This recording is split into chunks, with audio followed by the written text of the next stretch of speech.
ஆண்டவரும் உலக ரட்சகரும் மீட்பருமாகிய இயேசு கிறிஸ்து நாமத்தில் இன்றைய காலை வணக்கங்களை தெரிவித்துக் கொள்ளுகிறோம். இந்த நாளில் இன்றைய வாழ்வு தரும் உணவு வார்த்தை நம்மை ஆண்டவருடைய கரத்தில் ஒப்பு கொடுக்கலாம். இந்த நாளிலே வசனத்தை வாசித்துக் கொள்ளுவோம். யோவான் எழுதின சுவிசேஷம் 21 அதிகாரம் 1-5 வசனங்கள்.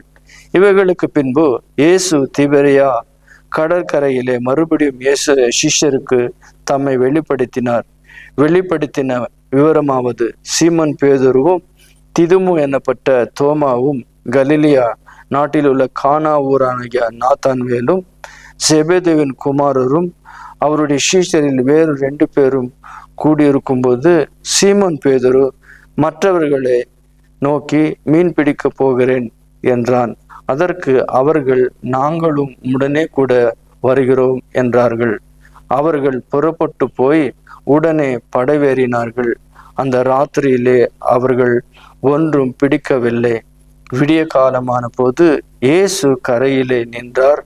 அவரை இயேசு என்று சீஷர்கள் அறியாதிருந்தார்கள். இயேசு அவர்களை நோக்கி, பிள்ளைகளே, புசிக்கிறதுக்கு ஏதாகிலும் உங்களிடத்துல உண்டா என்றார். அதற்கு அவர்கள் ஒன்றுமில்லை என்றார்கள்.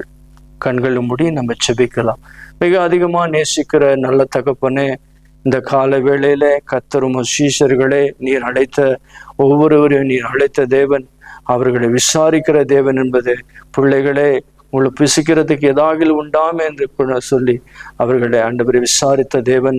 இந்த கால வேளையில கர்த்தர் உமது பிள்ளைகள், உமது வசனத்தை கேட்ட உமது பிள்ளைகள் ஒவ்வொரு இருதயங்களிலே கர்த்தர் நீங்கள் விசாரிக்கிறவர் என்பதை கர்த்தர் விளங்க பண்ணும்படிக்கு கர்த்தர் அவர்கள் கையின் பிரயாசங்களில் ஒரு ஆசீர்வாதத்தை கர்த்தர் நீங்கள் கட்டளையிடுவீராக.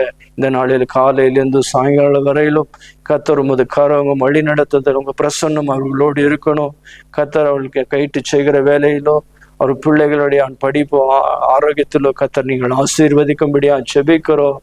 அவர்களுக்கு விரோதமாக எழும்புகிற எல்லா விதமான ஆயுதங்களை, வல்லமைகளை, அதிகாரங்களை இயேசுவின் நாமத்தில் விலகி போகும்படியாக கூட இந்த நாள் நாங்கள் செபிக்கிறோம்.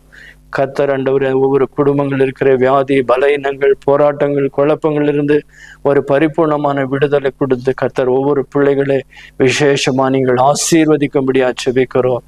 இயேசுவின் நாமத்தில் செபிக்கிறோம். நல்ல பிதாவே, கர்த்தர் நிச்சயமாக உங்களை ஆசீர்வதிப்பார். இந்த நாள் முழுவதும் கர்த்தர் உங்களை பொறுப்பெடுத்துக் கொள்வார். ஆமென்.